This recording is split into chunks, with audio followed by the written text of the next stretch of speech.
Bismillahirrahmanirrahim. Assalamualaikum warahmatullahi wabarakatuh. Hamdan wa syukronillah, salatan wa salaman ala rasulillah, amma ba'du. Sahabat dimanapun Anda berada, bersyukur kepada Allah subhanahu wa ta'ala, kita ditakdirkan sebagai umat Nabi Muhammad sallallahu alaihi wasallam, karena kita diberikan karunia yang sangat besar oleh Allah subhanahu wa ta'ala, yang merupakan mukjizat terbesar yang diberikan pada Nabi Muhammad sallallahu alaihi wasallam, yaitu Al-Qur'an.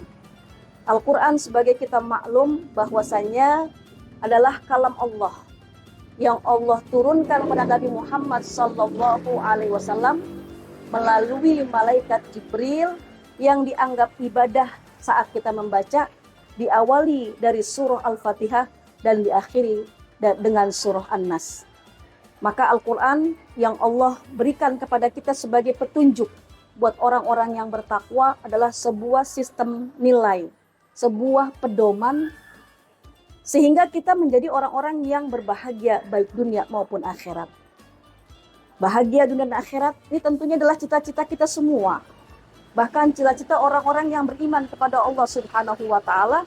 Di setiap selesai sholat pun kita memanjatkan doa yang disampaikan dengan kalimat Rabbana atina fid dunya hasanah wa fil akhirati hasanah wa qina adzabannar.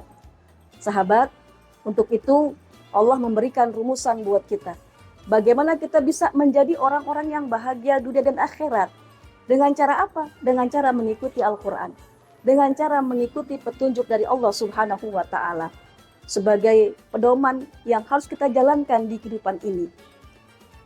Terbukti dalam surah Toha ayat 23, Allah katakan, A'udzubillahi minasyaitonirrajim, Bismillahirrahmanirrahim, Famanittaba'a hudaya fala yadhillu wa la yashqa. Kata Allah, orang siapa yang mengikuti petunjukku, maka dia tidak akan sesat dan tidak akan sengsara. Bahkan Nabi Muhammad sallallahu alaihi wasallam menegaskan dalam sebuah hadisnya yang sanadnya dari Abdullah bin Abbas. Rasulullah sallallahu alaihi wasallam bersabda, Dominallah liman ittaba'al Qur'an alla yadhilla fid dunya wa la yashqa fil akhirah.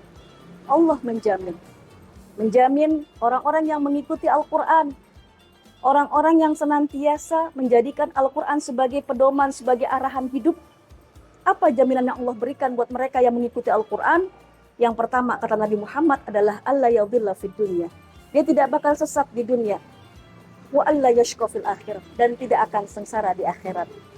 Harapannya tentunya di bulan yang penuh berkah, bulan Ramadan, di mana berlipat ganda pahala, bulan di mana diturunkannya Al-Quran, bulan di mana kita bisa melakukan ibadah-ibadah yang sangat spesial di mata Allah subhanahu wa ta'ala, kita bisa senantiasa melazimkan lisan kita untuk membaca Al-Quran. Maka para ulama memberikan tahapan ketika kita berinteraksi dengan Al-Quran agar kita semakin dekat dengan Al-Quran. Ada 3 tahapan yang disampaikan oleh para ulama untuk bisa mencapai interaksi dengan Al-Quran. Yang pertama adalah tahap qiraah, tahap membaca Al-Quran. Diharapkan kita bisa terus senantiasa membasahi lisan kita dengan bacaan Al-Quran yang kita baca, dipenuhi hati kita dengan bacaan Al-Quran yang kita baca, dan realisasi amal-amal perbuatan yang bersumber daripada Al-Quran. Kemudian yang kedua adalah tahap tilawah.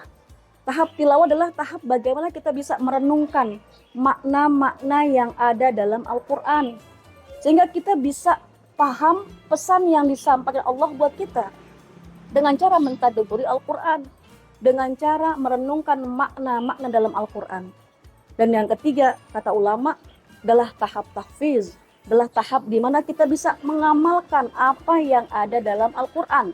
Setelah kita masuk tahap qiraah, kemudian masuk tahap tilawah, maka diinginkan untuk kita sebagai umat Nabi Muhammad agar bisa memasuki pada tahap tahfiz, yaitu tahap bisa mengamalkan apa yang tertera dalam Al-Quran, bahkan sampai bisa menghafal 1 surah, 2 surah, 3 surah, 4 surah, 10 surah, bahkan lengkap sempurna menjadi 114 surah yang ada dalam Al-Quran.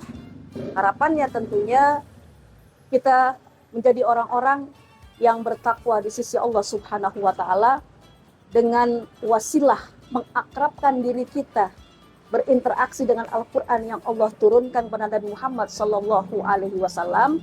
Kita termasuk orang-orang yang mendapatkan gelar yang sangat spesial di mata Allah Subhanahu wa Ta'ala, yaitu gelar yang bertakwa dari sisi Allah Subhanahu wa Ta'ala, sesuai dalam surah Al-Baqarah sebagai ketentuan kewajiban puasa yang Allah berikan kepada kita, bahwasannya kita diharapkan menjadi orang-orang yang bertakwa di sisi Allah Subhanahu wa Ta'ala dan menjadikan Al-Quran sebagai petunjuk untuk mendapat gelar yang sangat spesial ini yang Allah berikan buat orang-orang yang spesial.